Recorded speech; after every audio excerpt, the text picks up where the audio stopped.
Dear Mark, ladies and gentlemen, thank you for inviting me to have a little keynote and to share some thoughts with you about digitalization of the government. This time you arrived in Germany are not very easy for us. The guys of you who already stayed in Germany since months, who studied here at the ICD, know the situation very well. The others who arrived just a couple of days ago have seen in their media or newspapers what the situation in Europe is. The refugee crisis is affecting everything. Tourism, if we see to Greece, if we see to Turkey, it affects the interior security, it affects the political discussion, it changed the political movements, the political parties.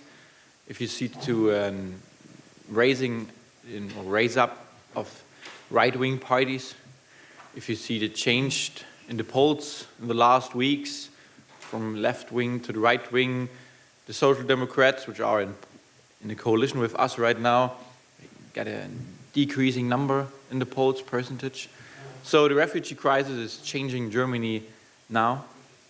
And it's, I think, one of the biggest challenges we have to face since the last decade. Most of them say it's like the same challenge we have in the level of a reunification process in the last 25 years. So for us it's a question, how can digitalization help us to handle that situation, to organize the refugees, and in the end to separate between the people who can stay here, who have the right of asylum, who can live here, and in the end not just to house people, also to integrate people and to bring them in jobs, in really full jobs, and not just tax-paid jobs on the second labor market. Yeah, we want to have these people fully integrated in our job market, in our labor market, and in our society. And therefore, we need digitalization. You would ask why? Can't you handle it without digitalization? For me, as a very young member of parliament, the digitalization process we are doing now is the first step of digitalization, or to how to digitalize the government. In fact, the German government is working with lots of paper on an offline basis. Yeah? If you have ever tried to make an appointment in a Bürgeramt, yeah, it's a people's office or an official office where you have to go and you have to say, I need a form, I'm living now in Gentiner Straße 20 or wherever, I have to go there and I need an appointment where you have to wait very long, and you ask me, why can't we do it online? It's a very simple process, just to go to the authorities and say, here I'm living. That's the problem. Our problem is a federal system. We have 16 different states in Germany, from Bavaria to Berlin, Saxony, North Rhine-Westphalia, Schleswig-Holstein, and so on. And every member state has his own government, his own structures, and own laws. And that was one problem for us. We don't have a common ground registration. So people arrived in Germany, firstly illegally, on the Austrian-Bavarian border. They were registered by the federal police. But the data from the federal police could not seen by the federal authorities. And the different states of Germany are responsible for the housing of the people. So they started a second registration process. Yeah? So, second registration. So the data are by the state. Then the people came to the local levels, to the cities. They came in apartments by the county or in the municipalities. And they can't look on the data of the federal level, the state level. Yeah? So we needed a third registration process. And sometimes you have organizations like the Red Cross or the Johanniter, so social organizations who are organizing the bigger facilities for housing people. Erstaufnahmeeinrichtungen, a complicated German word. Sounds like an illness of your tongue or something like that. Erstaufnahmeeinrichtung. And they had a fourth registration process. So the problem was we had loss of data, we had lots of double and third work. We didn't know, is the name which you gave us now right? And maybe are you third or double the registration, or are you registered by another authority, by another state government in a double or third way? And are you maybe using 2 or 3 identities, maybe to get 2 or 3 times money from the states? So we said, okay, we have to stop that. And we opened a process. It's first a law process, because data protection, and this is very important if you want to work in Germany, if you want to invest in Germany in the digital way. Data protection, data security has very, very high importance in Germany for the people. Because after the GDR time and the time of the National Socialists, the Third Reich, the people take very, very care of their personal data, and they don't trust the government, and they want to have that everything is safe and protect. Yeah, the people. That's why we have 70 different protectors to the official personal 17 official protectors for the personal data of the burger and the companies. Datenschutzbeauftragte. Yeah? So we have 16 member states. Yeah, we have these official protectors, and we have one of the federal level. But different regulation, different responsibilities, that's a big problem. So what we did was, we opened a so-called Kerndatensystem. That means a central data bank where all the data of the refugees are counted in. And everyone can count in, type in data they have, information they have, and they can read information about the refugees arriving from the border till their home, till their apartment here in Berlin. We can ask them in the first interview, okay, name, surname, fingerprinting, a picture, and we can go on. How is your health status? What did you do in Syria, in Iraq? What are your job skills, your profession, and so on? We all can type it in one database now, and every different community, every different authority from all the different 3 levels, yeah, could read this information, and they could use this for their integration process. It's first time in Germany where the federal police, that the foreigners authority on the federal, state, and local level, that the job centers, labor authorities, the Gesundheitsämter, the healthcare authorities, can read the information and can change them if they have new information. So there are not just 4 registrations, processes, and data banks, there's now just 1. And this is very surprising. It's like a revolution in Germany. Why could it happen? Because the need for the registration, to harmonize the registration process, was so high that everyone and every critics and all the critics of the system said, okay, we are fine and we can do it. We have control and we have protection, okay. But if you have a very high need, then it's often easier to do some work and to do some progress. But coming to the economy, this will help us with this registration process. Will stop the double and third registration. It will stop that we need sources for registration, because everyone is tax paid. And what we can see, who you are, do you get a right of asylum, what is your status in the asylum seeking process. This is very important. And where can we help you to integrate you? Because of your job skills, because of the region you're living, what skills are needed in the region. We have regions where people in the farming area are very important, or in the logistic, or we need lots of people in the daycare for elder people, or in the logistic. And where we can offer specific programs for asylum people and for refugees who arrived here in Germany. And it's very easy to organize everything because of the digital process. You don't have an offline data bank with mask or paper cards or whatever. It's everything centralized and digitalized. And that's the way we're doing it, and how the digitization helped us very much. That will help us to handle all the refugees. And we're looking forward that this system can be built up on the European level. Because whenever you ask, okay, people arriving in Greece, people arriving in Serbia, in Italy, and every state is making a registering process. Yeah, they get papers and they get stamps on it. So, but nothing to do with it. Yeah, every country in Europe starts a new registration process. They they check everyone, and we don't know in Germany.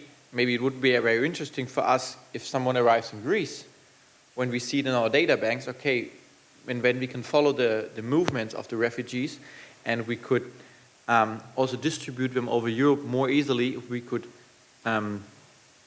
have all these data in one European data bank. So now we started in Germany with a central data bank for refugees in a Kerndatensystem, and my aim is to build that system on the European level. Because in the end, you know, it's not just a German situation we have, it's a European situation, and we have to solve it on the European level, and therefore digitalization makes everything easier. Yeah. Maybe also one fact from the practice. Yeah. We have this data system, and also the social organizations, the refugee helping organizations. They have a connection to the data bank. They can have it, and with a barcode reader, they can read the information, and they have it on their system. Yeah. So if they organize a facility with 500 or 800 places, they often produce little cards, check-in and check-out cards, and they can use the data which are officially, and not which they used on their own, or which they got by interviewing the refugees on their own, and maybe then they get a different identity. That's the problem with sometimes refugees using different identities to get different, to get more money or social contributions by different authorities. And then we know who is in Germany, what kind of skills they have, whether we have to do more, whether we have to start the integration process, and this will help us in the end to handle that situation, and to solve the problem and to handle the situation in the end. For us, it's important also for the economical reason, also to lower the costs of that crisis, to reduce bureaucracy for all, and especially to have processes to reduce the days of the asylum seeking process from months, to just a couple of days. And that helps the people who ask for asylum, because they have an answer if they are asked of asylum is okay, or if they have to leave, if they can stay here, or if they have to leave. And also it's very easier for the authorities and for the companies. Another step is then we have to work for open data. I think open data and big data is a very important issue we're working on. I'm responsible as a rapporteur for that part of the digitalization process. And I have to be honest, we have to work very hard in the mind of people. Because if you tell to my colleagues in the Bundestag, or to the people in Germany, we want to build up, or we want to vote on open data law, everyone is in fear. Open data, not mine. Yeah, because people think open and big data means the state has your personal data. Yeah? But open data means just data who are in anonymous or pseudo-anonymous data, which we can use for movement, for traffic, also for flood, for example. I'm living on a river, and the local and the state authorities has the data of the level of the river, 1 meter, 3 meters, whatever, and they can forecast floods. that would be very interesting also for startups, yeah, to use this data. It is not possible in Germany that the BVG, you know, the Berlin Public Transport Organization, they don't have to give the data to startups, which we can use for better organization of traffic or movement of people. Yeah?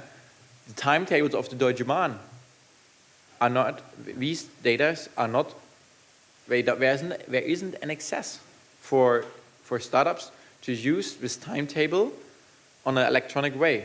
I mean, they can look in the internet and then they can type all the data and the lifetime data by typing it hand by hand. But it's not possible that there is an automatically or mechanical way to use this data. So this is the next step where we have to work, and firstly where we have to change the culture in Germany to be open and that the people get more trust in digitalization and in open data. Der Ankunftsnachweis for the refugees, the Kerndaten, the central system, and the ID card, we said, is the first step where we can show the people it works. Digitalization is a very good way. Yeah, it's nothing where you have to have a fear, but it's just the first step. Then we call about an electronic personal ID card in Germany. It's also a very long way. Just 15% of the people are using their electronic personal ID card. Personalausweis, may someone of you have them. It's an electronic one, but less people know it. Yeah, everyone knows it as a regular ID card in the offline way. That's the next step where we have to work for, and also to do more in an online way, especially, hopefully, we will have someone, or sometimes we will or reach the point where you don't have to make an appointment in the Bürgeramt, yeah, where you don't have to wait very long, where you just go online or use an app and then call the authorities your new address or your new tax number or whatever they needed, and you save time and you don't have to break the law, because within 2 weeks, if you change an apartment in Germany, you have to call it to the authorities. But if you wait 6 weeks for an appointment at the Bürgeramt, then it is a problem. Okay, but that's a little keynote. I thank you for hearing, and I'm now open for questions and answers for you, and also maybe to your perspectives for Germany, especially regarding the question of refugee crisis. Thank you.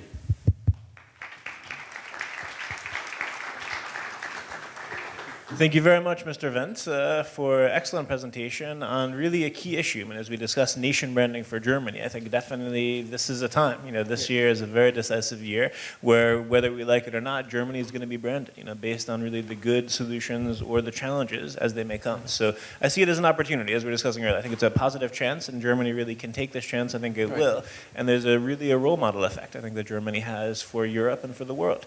I think no country has had actually such a challenge up until now that I know of. So anyways, it's a very interesting time. Perfect way of, I think, opening up the conference also this week. So now, your questions, your comments for Mr. Wendt. As always, if you can briefly introduce yourself, just tell us your name, where you're from. I think that's interesting for Mr. Wendt.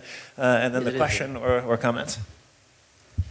Hello, my name is Idrit. I'm from Albania, and I'm a master's student here at the ICD. Thank you very much for your presentation, and it was very interesting to hear from a member of the parliament how the government is actually dealing with this refugee crisis. One of the points that you touched was also the creation of an open culture, because as the refugees come here, and also Berlin, like if we only state Berlin, it's a multicultural city. I wanted to ask you, how has the government, like if you have thought to use digitalization to create this open culture? We don't have a special program right now, but I see very big possibilities and opportunities to use digitalization for communication. The problem is, or I think the challenge is to bring the refugees who will stay here. Of course, we can't push them back. We don't want. With the people who has little fear, who has a fear of the people who arrive, because they have never seen foreigners. If you go in Eastern Germany or very rural areas, people are living there since decades and hasn't seen foreigners. So what I've noticed is before a little facility, an apartment for refugee opens, we have big discussions. We have sometimes demonstrations. And in the worst way, we have an attack on that facility or building. But after the people arrived, and the refugees arrived, and the people get in contact with them, no problems anymore, yeah? Because the prejudices, yeah, are gone.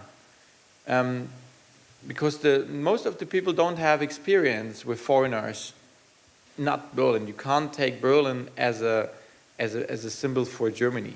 Yes, please.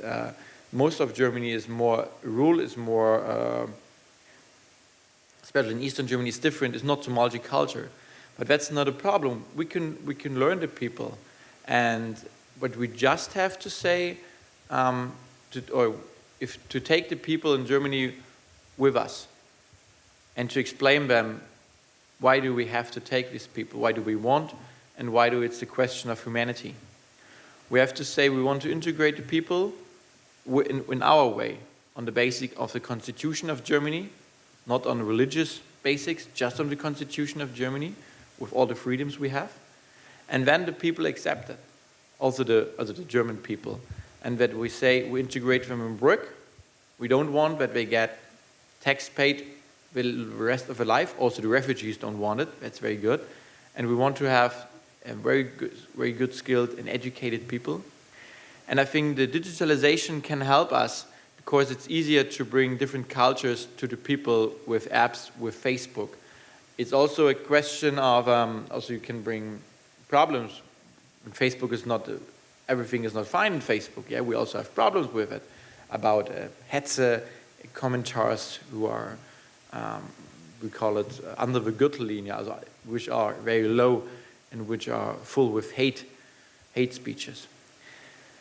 We had kind of companies who tried to build a connection between refugees and people who want to help.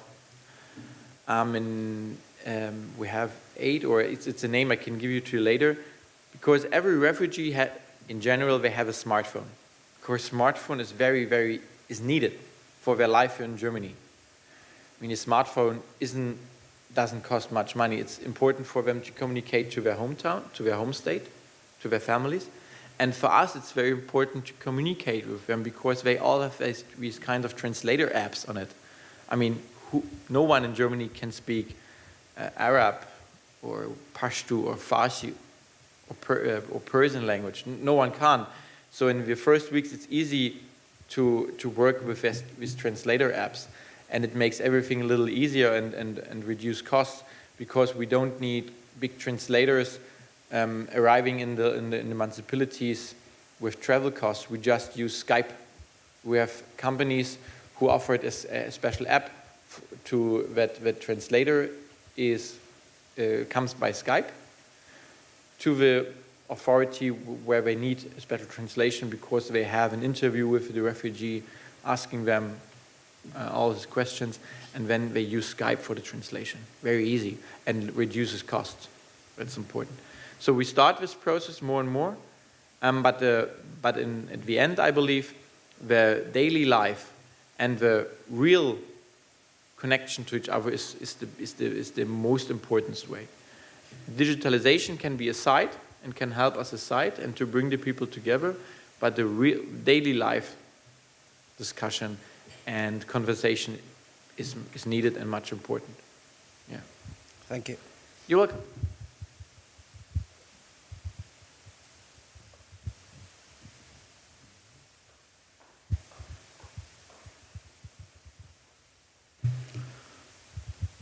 Hello, my name is Vladimira. I'm intern here in ICD.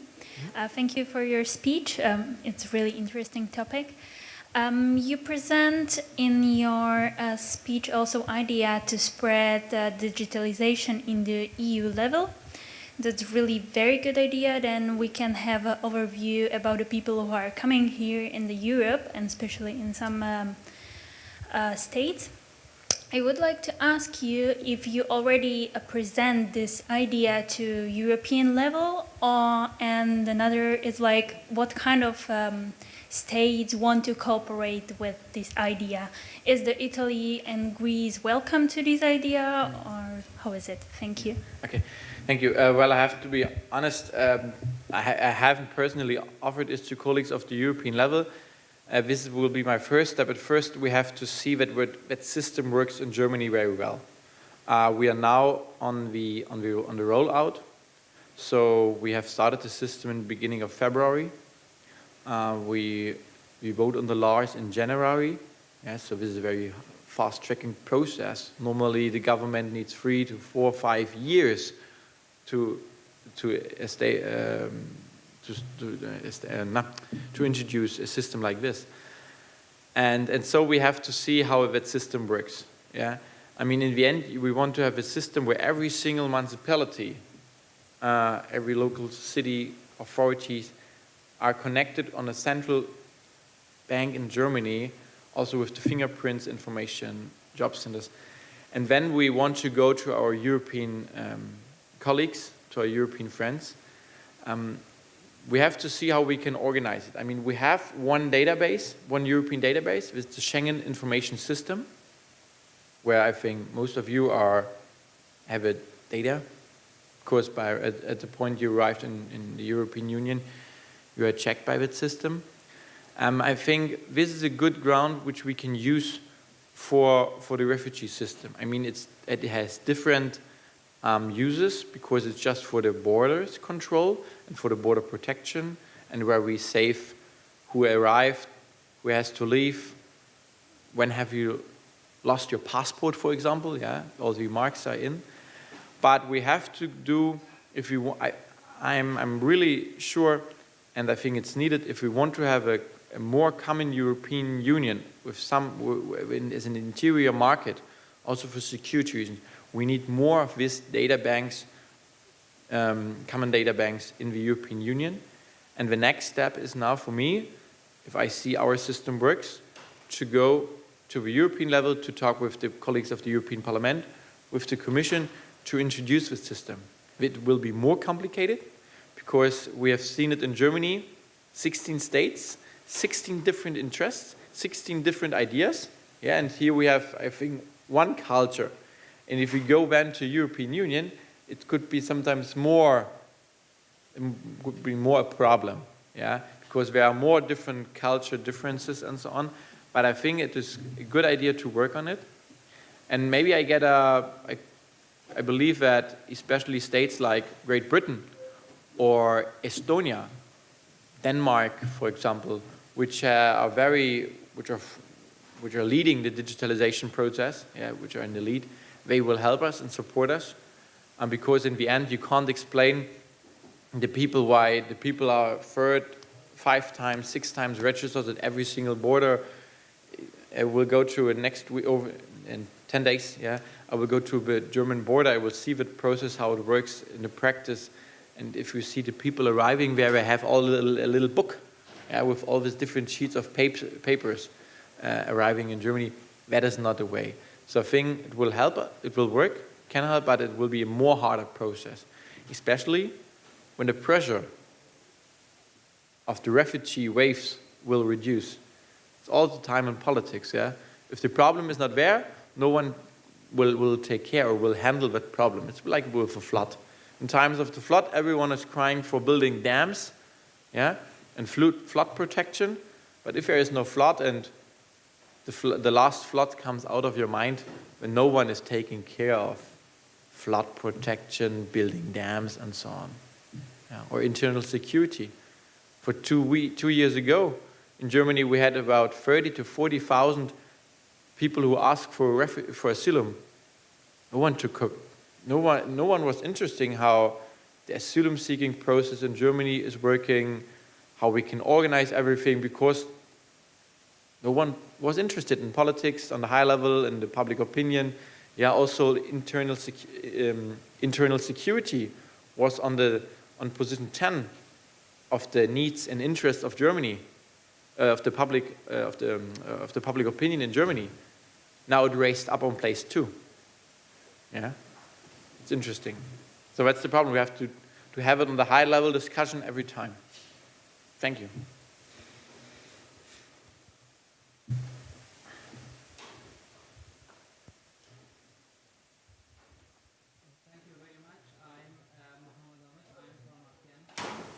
And I work with Digitization for the coordination of humanitarian affairs, and that's why my question is a little different.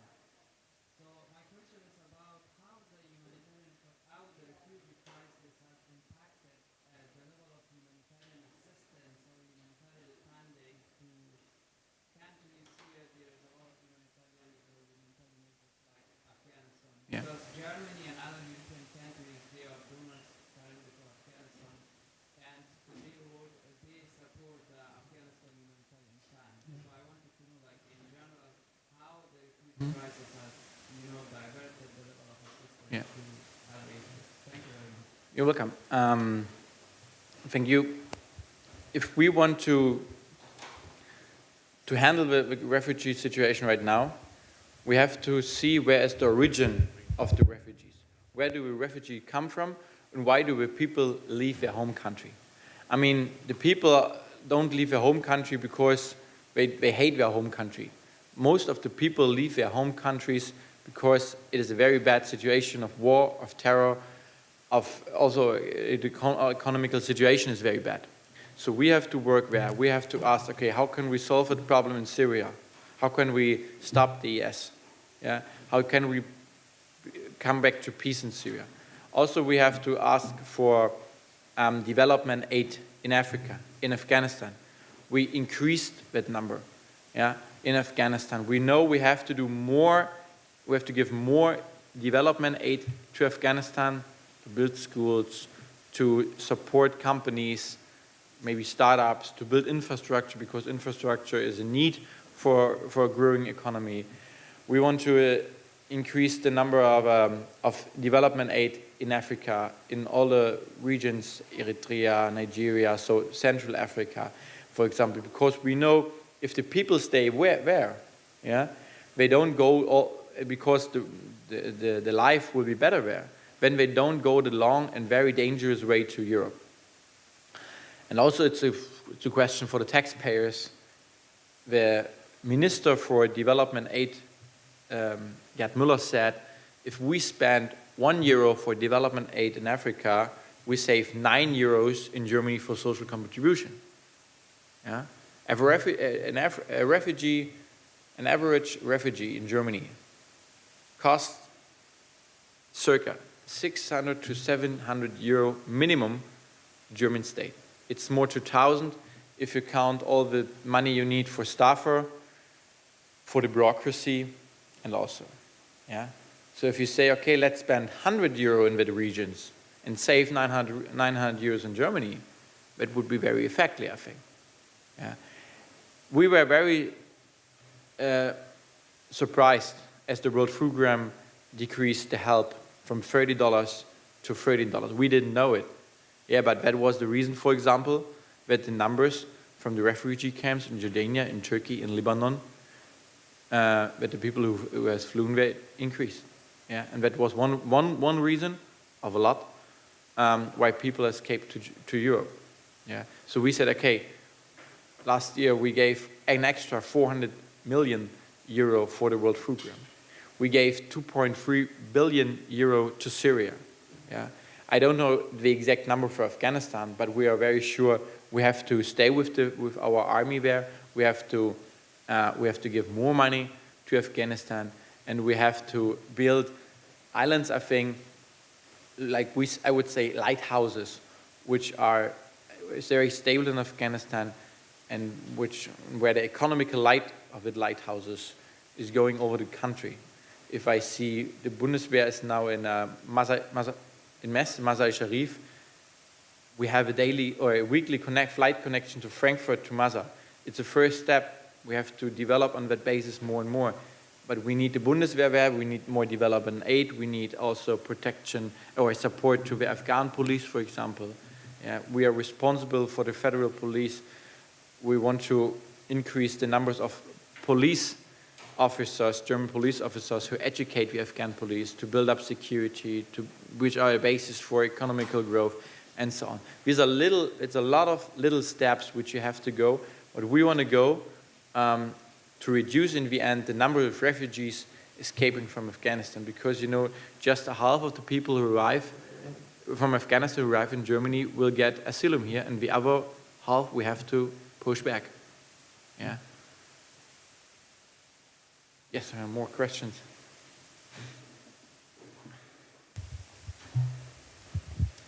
Hi, my name is Joshua Rodriguez, and I'm from the U.S. I'm also a student here in the ICD.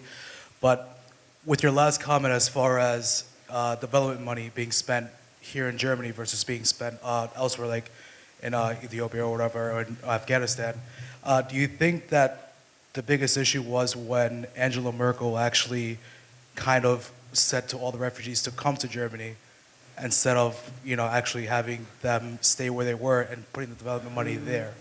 So don't you think that that's kind of a step back to the first policy that you guys had with the refugees?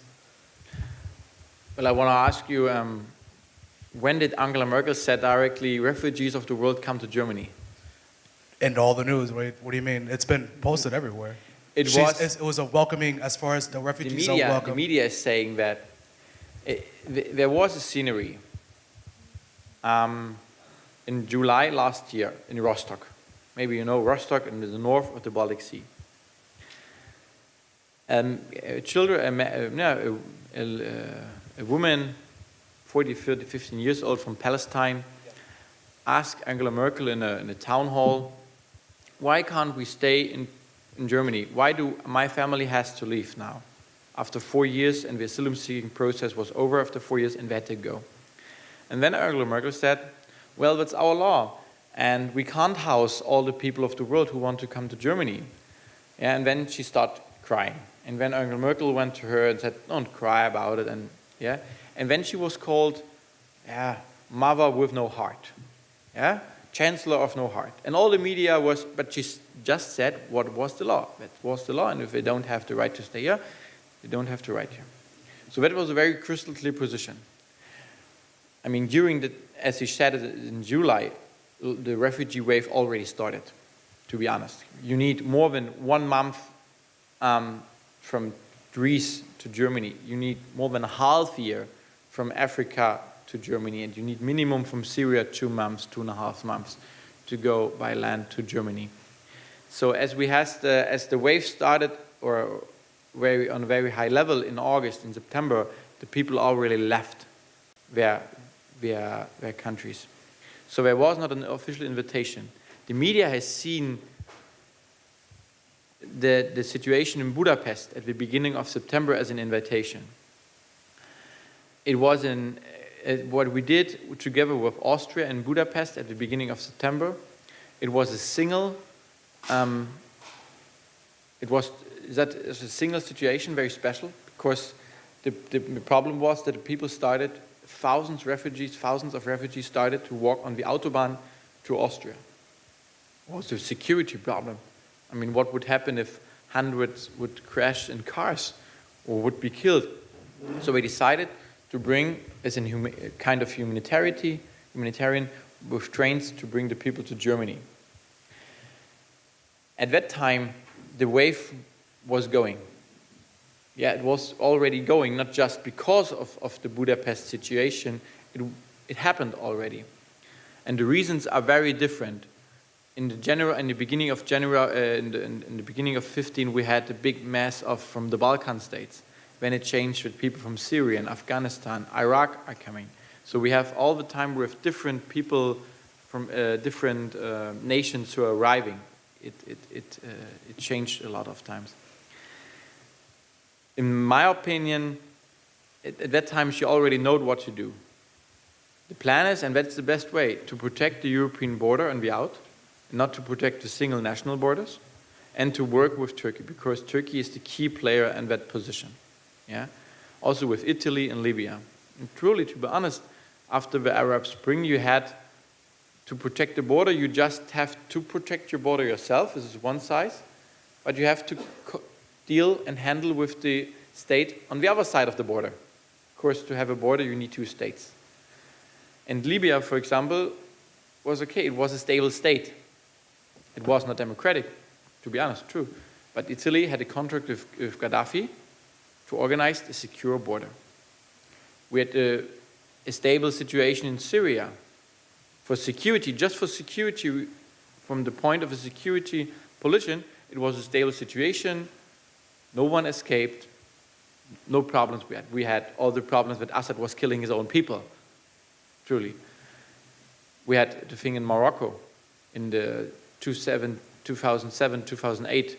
Lots of people came from Morocco, West Sahara, to the Canarian Islands, to Spain. When Spain started a contract and negotiations with Morocco, we said, okay, we build up a dual border protection system, build up fences, build up a system that Morocco have to take back the refugees from Spain, and that works.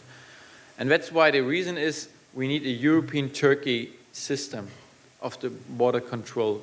And I'm in favor for the system that you have a very controlled and safe European border, Schengen border, and that we help the people with contingents in Syria. Would we take the people directly from Syria, from Lebanon, from wherever they need, where we have problems, where we are in the fear of terror, of war, with contingents. But not just Germany alone. We can take 200,000 Syrians a year, no problem.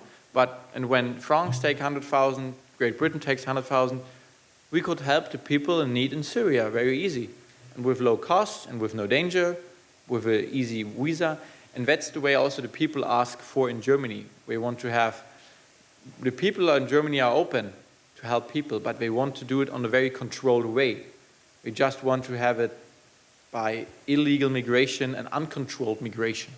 That's, I think, an understanding position the people have.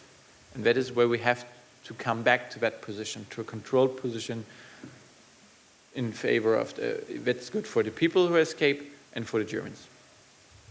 Okay. We have time for maybe one final question. Is there a final question? Or? Okay, I see a hand.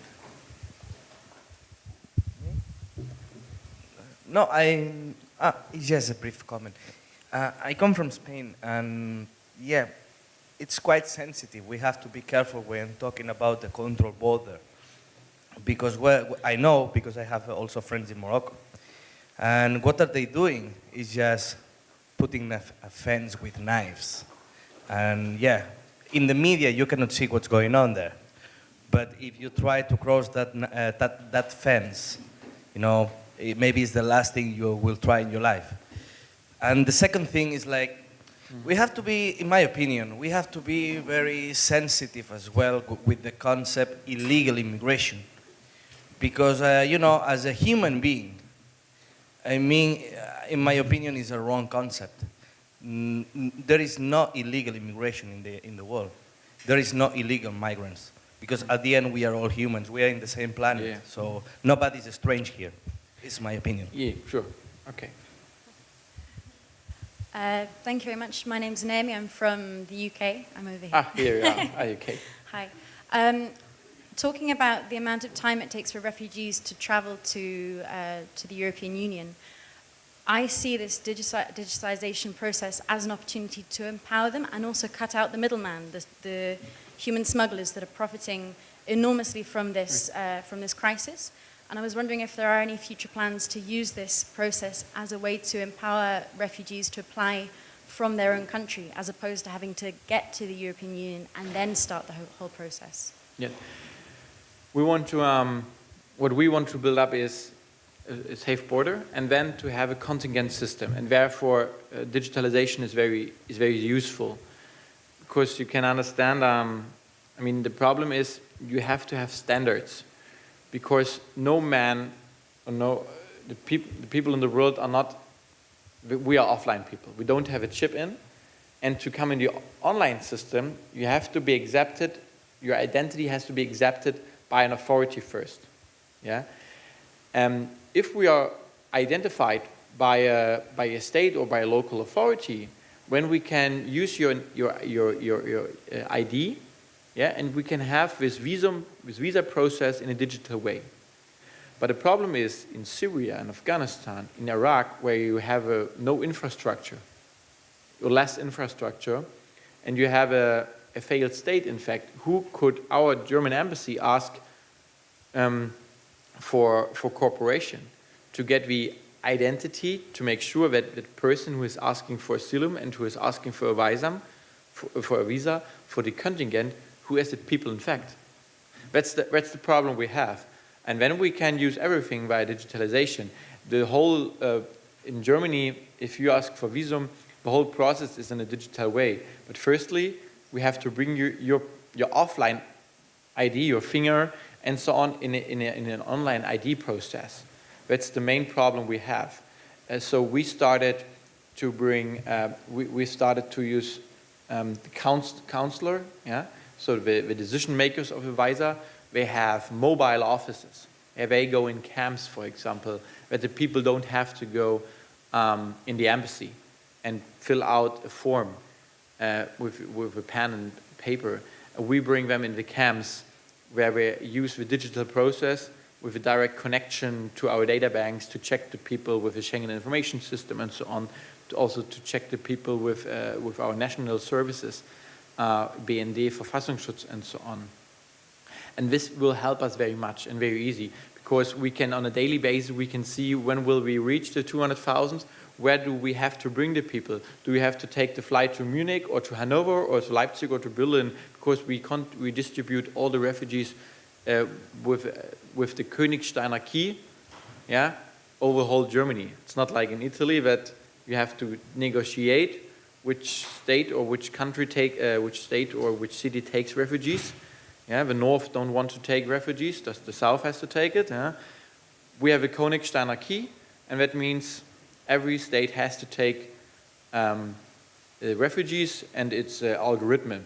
Yeah? You type in okay, I have a refugee from Morocco, you push enter, and then you say, okay, now today you have to bring that Moroccan guy to North Rhine-Westphalia, and maybe next day it could be Saxon, because Saxon has to raise up or has to fulfill his balance for Morocco and so on. It's a little complicated but fair. Sorry, how is the match profiling working? Are you trying more to match, have a diverse group of refugees from different countries in each city, or are you looking more at their skills and how they could contribute to the local economies? Yeah, firstly we are now in the second step. The last month we tried to house everyone. Now we want to, in the second step, we want to integrate the people. We want to look what skills do we have and where do we need our skills. We don't want to concentrate refugees like we did in the last decades. So I'm for a residency obligation, but the people has to stay in this district where we're sent. But we don't have concentrations buildings in Berlin, in Hanover, Hamburg or Cologne. But we also have refugees in rural area, because in Germany we need jobs and we have open positions in rural areas. If you have people from Spain, lots of young people from Spain and Italy arrive to Berlin because they think here we have jobs.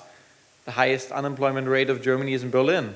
Yeah. So, but I need young people in the rural areas, in the small and medium-sized company, and this is where I want to bring refugees in.